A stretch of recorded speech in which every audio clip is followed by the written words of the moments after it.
defending champ of 2 years in a row.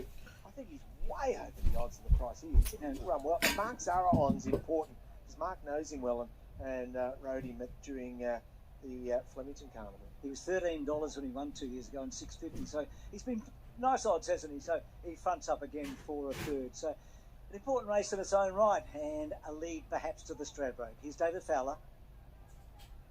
All set. Good line. Racing. Prince of Boom and Contemptuous, the first two to go. The grey Frosty Rocks came away nicely. R&T fourth in the stride, and Quantico just behind them early with Clemenceau. They're settling alongside of each other. Gravina is deep, then Baller. Far Too Easy, 15 rounds, and Irish Song is last. At a very controlled speed, Prince of Boom sets up shop in front, with Frosty Rocks taking the drop on him, settling in second at the half mile. Two away third was Contemptuous, over on the inside of R&T, a length back fourth. Clemenceau lying fifth inside of Quantico.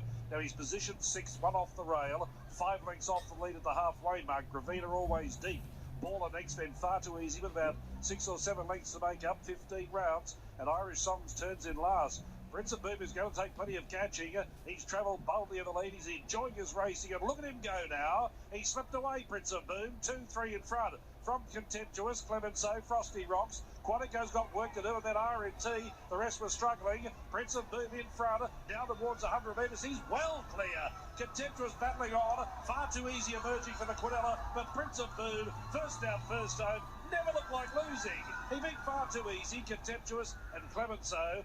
Quantico didn't run on. Then Irish Songs, Gravina, R&T, Baller, 15 rounds, and Frosty Rocks. Well, Tim Clark's actually won 3 of these, believe it or not. He's won a couple going back a bit. That was outstanding. Now, he's number 20 in the order of entry for the Stradbroke. I'll just double, triple check that. Yep, number 20. So he goes into the Straddy. So that shuffles a couple. Cardinal Gem goes down to 18 as we speak.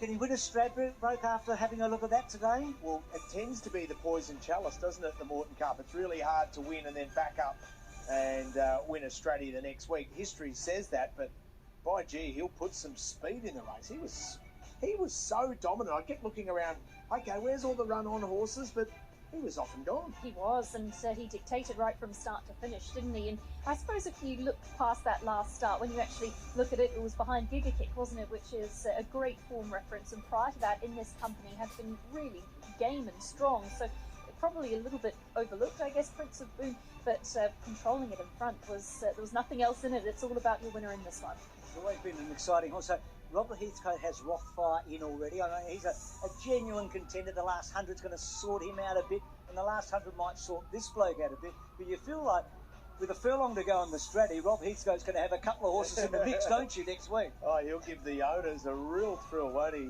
Just sensation. And he's such a character, isn't he, Rob Heathcote? And here, he's brilliant training winners at Eagle Farm. He has a lot of horses that race so well here. Second win in his career at Eagle Farm for Prince of Boom. Well, Far Too Easy was good. He was also looking forward to trying to get there. We saw Far Too Easy. He was favoured on the Kosciuszko. I think I'm right in saying that. Yeah, he was. He ran second on the Kosciuszko, favourite behind front page. Contemptuous good. Clemenceau's run all right, Richo. It was a pretty good run. That's probably where he's at the moment. Just knocked off Quantico. Yeah. So at the start of the race, if you said Clemenceau can defeat Quantico, you'd think they'd run in the first 3, but no. So that might have a shuffle in the Stradbroke market. You reckon there'll be a ripple there at least for that winner? As we go to you, Nick, as we roll on to Flemington now, we get to race number 7 on the program. Good day for Celine Gaudry so far. What's happening here? Yeah, well, punters think she can make it a treble here, Bruce. With the imported galloper, Shire was pretty unlucky in its Aussie debut at Flemington a couple of weeks ago. Market says today's the day it atones out to 2,000 metres in this benchmark 84. $4.80 into $4. Silent Sorrento, the last start, big winner over in Adelaide, 420 out to 450. You can see good support here for the 12, as good as Sober gets. 13 into $7, and Royal Hard Hat also supported